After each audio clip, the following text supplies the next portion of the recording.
All right, welcome everyone to the second webinar. The topic of this webinar will be candlestick charting, very close to my heart. As you all know, I'm the founder of Profitable Candlestick Charting. It's based solely on candlesticks and Ichimoku. So very, very powerful charting system. So hopefully you guys learned a lot from those videos. We'll look at a couple of more things in there which were not covered in the videos. So just because I wanted to have something to talk about in the webinar. But before that, let me start a little bit with the assignment you had for last week. I'm going to share my screen here. Hopefully you all can see this. It should be saying Technical Analysis Webinar 2. All right, again, before we start, I have to remind everyone this is an educational introductory course. It is by no means designed to make you a trader.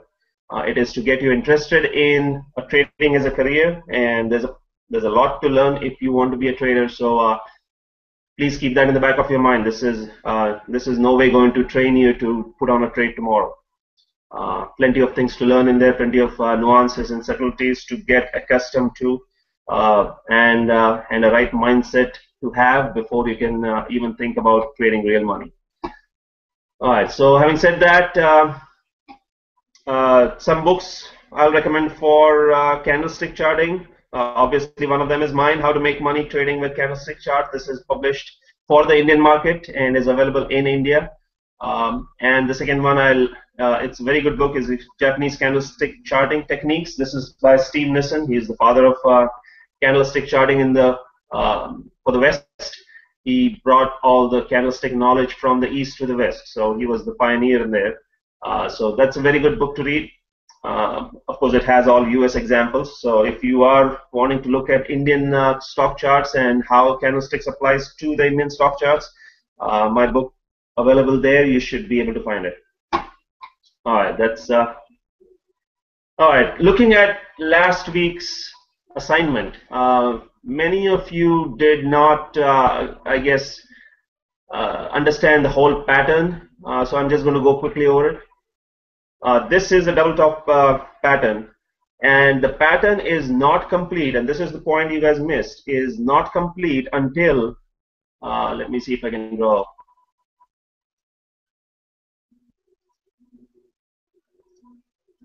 The pattern is not complete until this low is convincingly broken. Okay.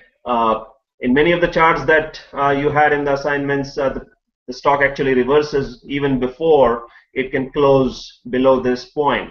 That is not a double top pattern. The pattern is complete only when you convincingly close below the low of the middle. This is, consider this an M pattern, then it has to close below the lows of this M here, right here. So this is a double top pattern, and then same scenario with a double bottom pattern or a W pattern.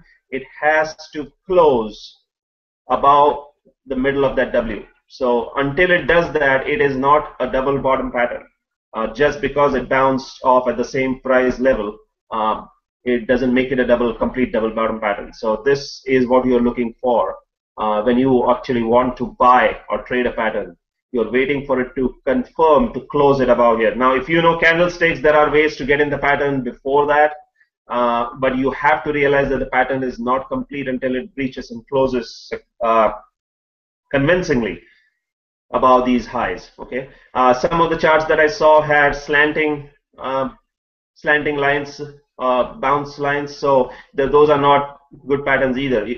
Keep in mind these are visual patterns. So even though they might not bounce back up the second time at the same price level that they bounced before, visually you need to see that they did. Okay, so if this bounced at say 340 and this bounced at 340.5, it doesn't matter, because for the visual appearance, you're not going to notice the 0.5 rupee difference there.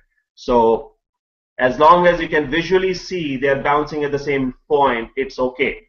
However, if there is a slanting, if this is bouncing at 350 and this is bouncing at 330, then you can obviously see that it's not going to be a straight horizontal line acting as support. So that is not a double bottom pattern. So those are a couple of things that I wanted to say. Many of you got it right, but for the benefit of some of you who didn't understand that, you definitely have to have a close above this mid-price, midpoint level. Just wanted to reiterate the exact double bottom pattern scenario. All right, going on to this week's topic, you have already seen the major candlestick signals in the videos. You have the doji, which is a indecisive signal, and then you have seen the one-day signals: hammer, hanging man, shooting star, inverted hammer, piercing signal, dark cloud, Haromi, engulfing, the bullish and the bearish for the Haromi, and the bullish and the bearish for the engulfing patterns. And you have seen the morning star and the evening star.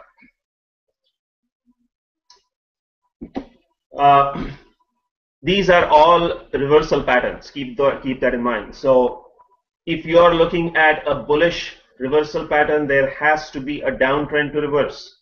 If there is a bearish reversal signal you're looking at, like an evening star, you have to have, well, the morning and the evening star are the only two signals which are really which are okay, even if there is no trend preceding it. But let's say, for example, you're looking at a dark cloud cover. In that case, there has to be an uptrend for that dark cloud to reverse. So if the stock is in a downtrend and you see a candle formation which looks like a dark cloud, then it really doesn't serve the function of a dark cloud. Okay, so these are reversal patterns, and for them to act as a reversal signals, there has to be a pattern to reverse. There has to be a trend to reverse. So keep that in mind. There's plenty of times people just see the formation and think that it is representative of one of these signals. It is not, unless all the criteria is satisfied. So the main criteria is that there has to be a trend to reverse for them to act as a reversal signal. Okay. All right. One powerful signal which doesn't really occur that commonly in the Indian markets, which is why we didn't put it in the video. This occurs very commonly in the US markets, and it's an extremely powerful signal. It's called a kicker signal. You have a bullish kicker signal, or you have a bearish kicker signal. Okay. So what is the criteria of a bullish signal? And you can just invert it for a bearish signal. So for a kicker signal, you really don't need to have a downtrend for a bullish signal, or for a bearish signal, you don't need to have an uptrend. Okay, these are just signals in itself, and they are just very powerful. So for a bullish signal, the first day of the signal must be along black body. Okay, so you have this black body on the first day. The second day must be a white candle opening above the open of the previous day. So as you can see, let me get my, okay, as you can see, there is a gap right here between the two candles. Okay, what that tells you is the second candle is opening. Keep in mind that this is a white candle, it's a bullish candle, so this is the open. And for this candle, since this is a bearish candle, this is the open. Okay, so the second day, the open is higher than the open of the first day, which creates your gap. In this case, I've left out the high of this guy and the low of the second day. Ideally, I like to see no interference between the twos, the high and the low. That makes it really an ideal kicker. However, that can be ignored. As long as the open of this guy of the second day is higher than the open of the first day, you see this change in investor sentiment. Okay, it's all, candlesticks is all about seeing the perceived change in investor sentiment. What does this tell you? This tells you that there was some investor sentiment was really negative on this day. Okay, on this black candle day. Now something happened after hours.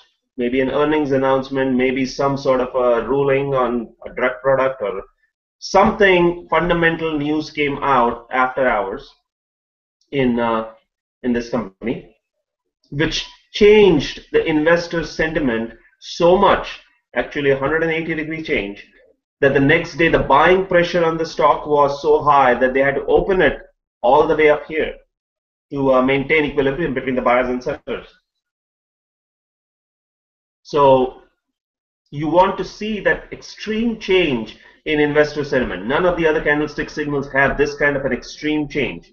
Okay, so 180-degree change in investor psychology usually makes it a really powerful signal, and you'll see that this trend change will continue for a long time. Okay, same scenario on the bearish side.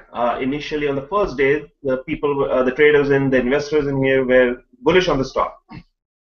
Maybe a bad earnings announcement came out after hours, and the next day people, all they wanted to do is get out of the stock.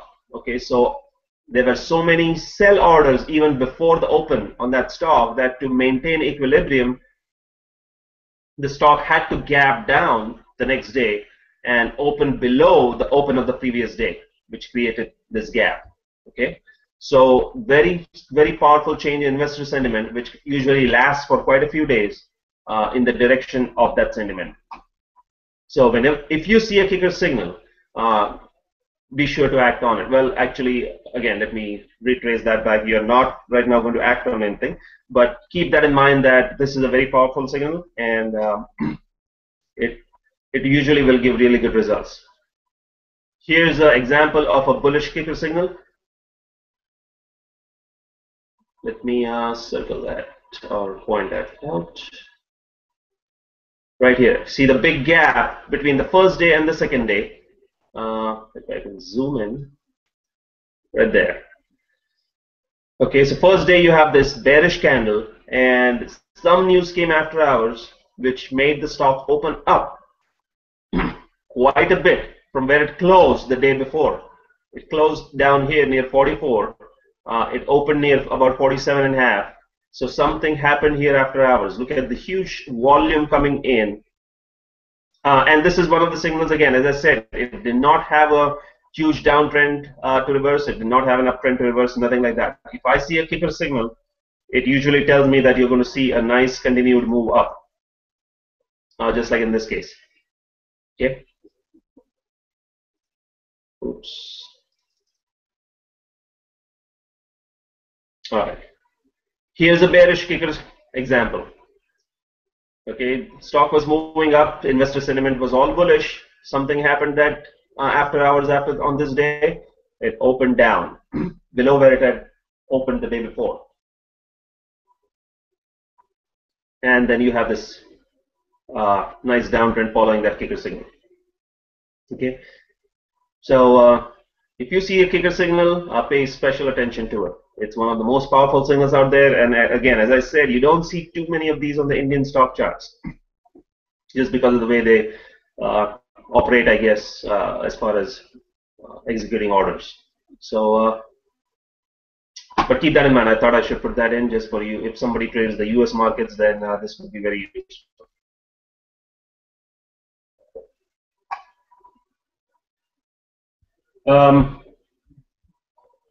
All right, so that's kicker signal.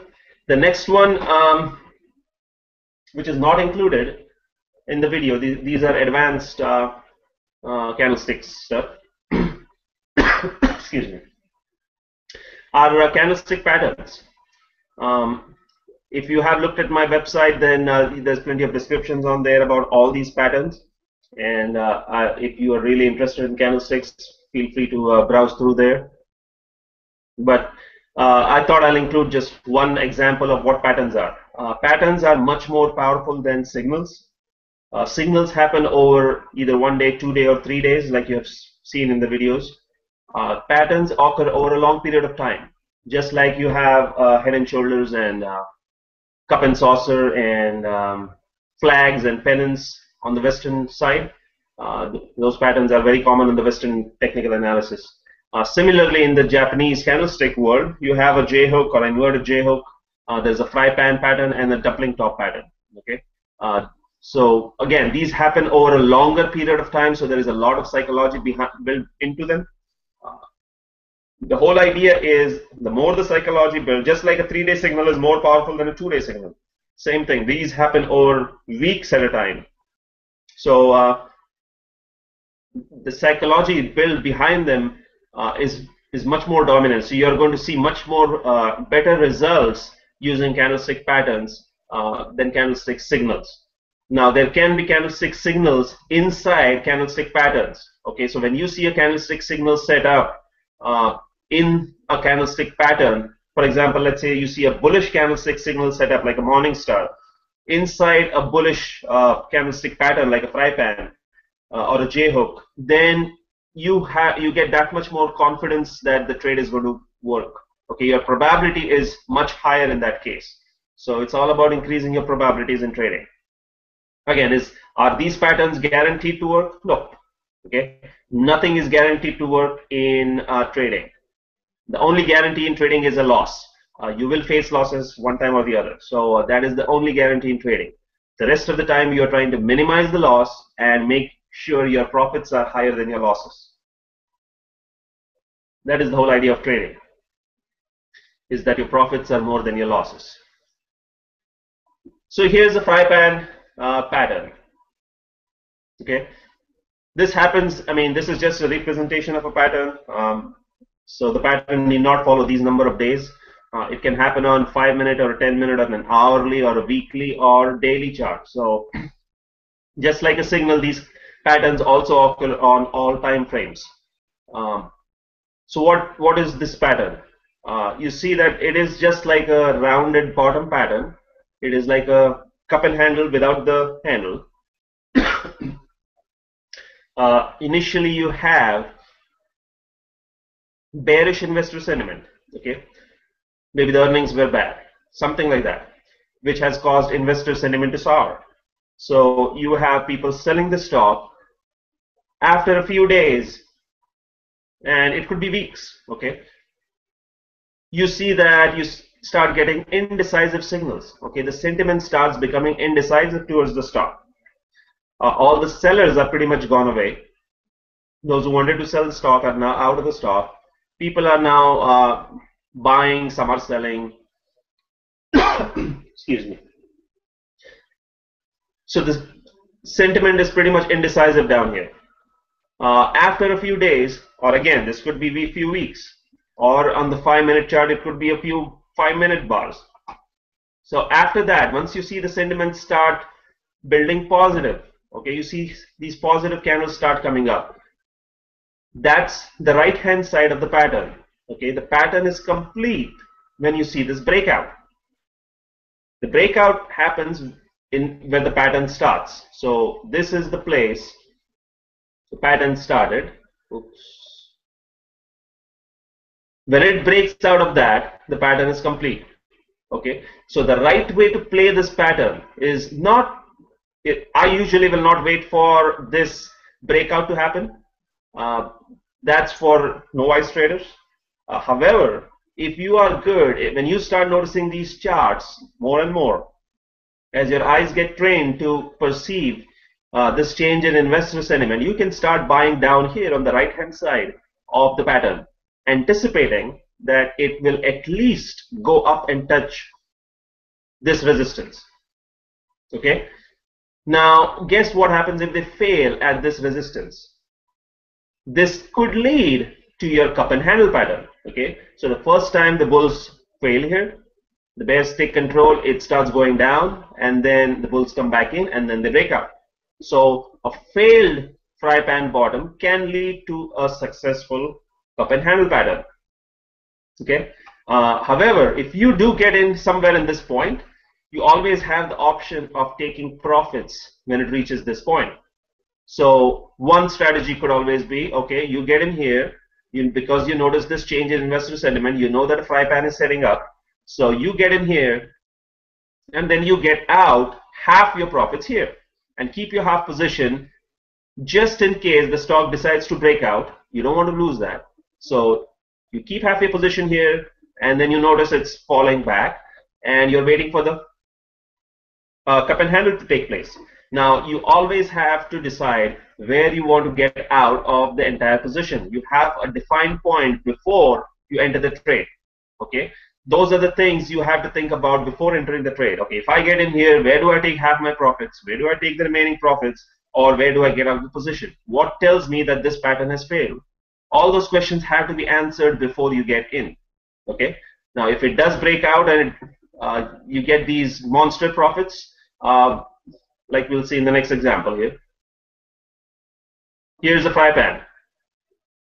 Okay, you see this nice, you see the investor sentiment is soaring, or it is going negative, extremely bearish. Then you start seeing these indecisive signals. There's so many indecisive, inverted hammer, dojis, all those indecisive signals down here. And then on the right side, pattern starts forming. So at that point, visually you will see that, okay, something is happening. Okay, you have the investor sentiment bearish, then indecisive, and now it's getting positive. Okay, so if you start buying somewhere in here, you have the anticipation that it will at least come up to that point, to the point of resistance. So you can get in here, take some profits here, waiting for that breakout.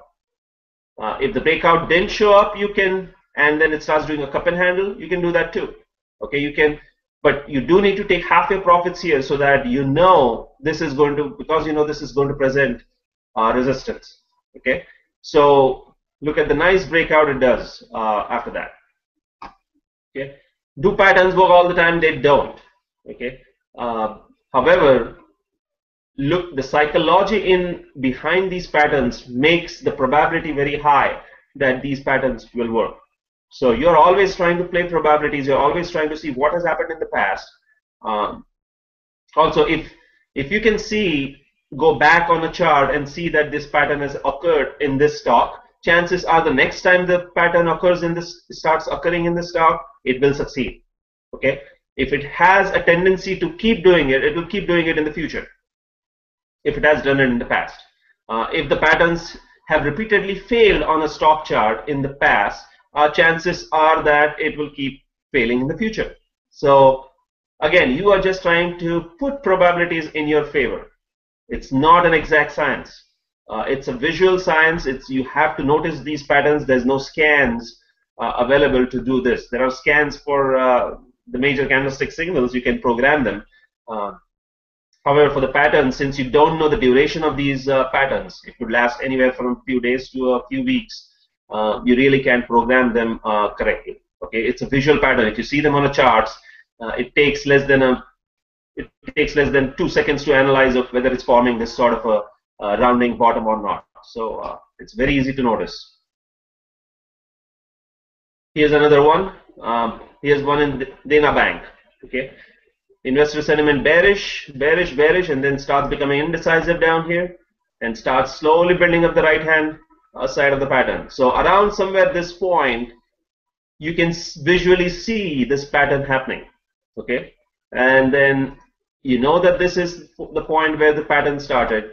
If you get in here, you know you got to take some profits at that point, and then wait for the breakout. Wait for the pattern to succeed. In this case, it did. So nice move up, and then a continued move up. So very strong psychology behind the pattern, just like in all these patterns, the J-hook, the inverted J-hook, the J-hook and the fry pan are the bullish patterns, the inverted J-hook and the dumpling top are the bearish patterns. The dumpling top is exactly the opposite of fry pan. So if you invert this, it becomes a dumpling top pattern. All right. Let's see, do I have anything else? Okay, the last point I wanted to cover is stop losses. So I define the stop loss as a price level at which the reasoning behind entering a trade is negated. Okay. Hold on one second. All right. At which the reasoning behind entering a trade is negated. Now, when you see a candlestick signal, a reversal signal, right? You see a morning star signal. The stochastics oversold. You are analyzing that, okay, all the conditions are set up right for this to reverse. If I buy in at this point, I buy in after confirmation of this signal, what point, and the market starts coming back down again, at what point do I say to myself that I was wrong in getting in this trade? Okay. What point do I say that the reasoning behind getting in the trade is no longer valid now. Each and every trade that you get into, each and every trade decision you make, okay, has to have a stop loss. Okay, if you enter a trade without knowing where to get out, you have failed even before getting into the trade. Okay, you have failed as a trader, because you are not going to last long in the trading world. There are people out there who will take your money like in a snap. Okay, you have to know when to get out of the trade if the trade fails.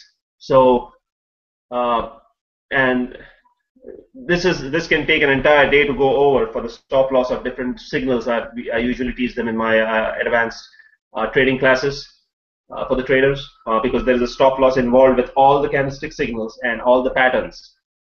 So once you get into the trade on a morning star, you really don't want to be in that trade at a certain point. If it starts going up, no problem. Anybody can handle a success. Okay, anybody can handle, as soon as you get in and the price starts jumping all over up and continues to move up, anybody can handle that. However, it's not easy to handle it when you get into a trade and the trade starts going south. Okay, in a bullish trade, or the trade starts going north in a bearish trade. And with that is the most common scenario. Okay, most people will experience that. As soon as they buy something, the price starts going down, and that is okay. Okay, the price going down as soon as you buy is okay. However, there is a point which the price should not breach.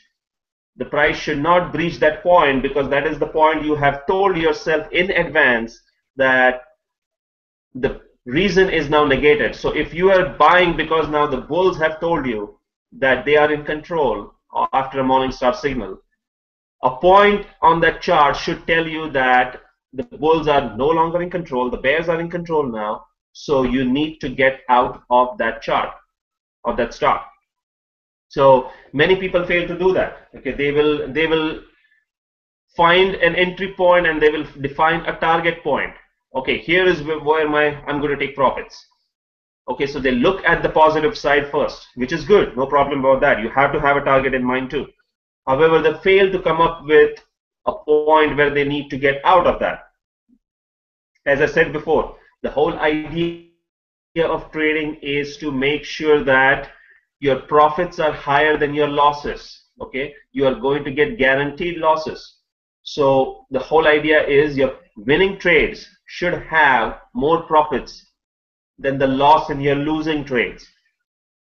So if you don't have a price level in mind to take that stop loss, that entire capital is at risk.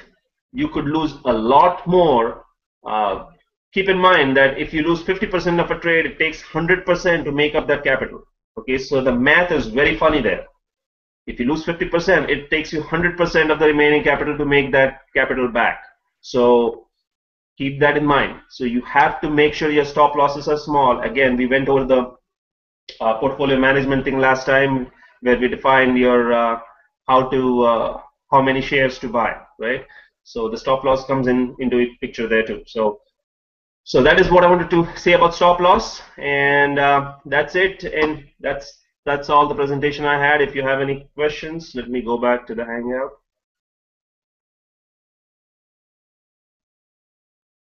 All right, Arun, do you see any pictures, or not pictures, but any questions? I have Mridul Goel here. Let me have given him a what do you call Hangout invite. Let's see if Mridul will get into this Hangout session and have any.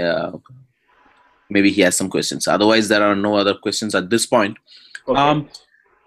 Just one of the thoughts that I had when you were doing this presentation was you were mentioning about the kicker signals only appearing in the US market, and I have seen that in the US market, and not happening in the Indian market. Any specific reason that you think that can be? It's got to do more with the way the market makers work here. I guess it's different from what they do in India. It's the pre-opening session, right? The Nifty index, they all have a pre-opening before the actual market opens up. Mm-hmm. So that the trading going on there, I think that takes care of the gaps. Here they don't have it. Here the market opens at 9:30, So it closes at 4 and opens at 9:30. So you see the gap between those two. So it's something to do with that. I mean, I have seen some, but it's not very common. So I wouldn't go specifically looking for a kicker signal in the Indian markets. It's going to be extremely difficult to find that. Okay. But Let me try again. I mean, there are many people now in India who trade the US markets, so I thought that would be useful for somebody who does that. And just in case somebody sees a kicker in the Indian markets, they should take advantage of that. So. Yeah. Around the earnings calls, I think it is kind of. Yeah, it would be more. Yes, definitely around the earnings one. So. Even in the US markets, the most of the time you see that during earnings, or maybe there is a FDA approval news or something like that. Okay, at this point there are no other questions, so I think we can cut the call. Mridul or anyone else who sees this session and has any questions can definitely send in their queries into the query at mentoredresearch.com, and either they'll be answered directly there, or you can, if it is something which needs a visual response, then for the final webinar. In the next webinar. Yeah. Okay. Thanks a lot, Salekar. Sounds good. We will see you in 2 weeks then. Yeah. Bye. Bye.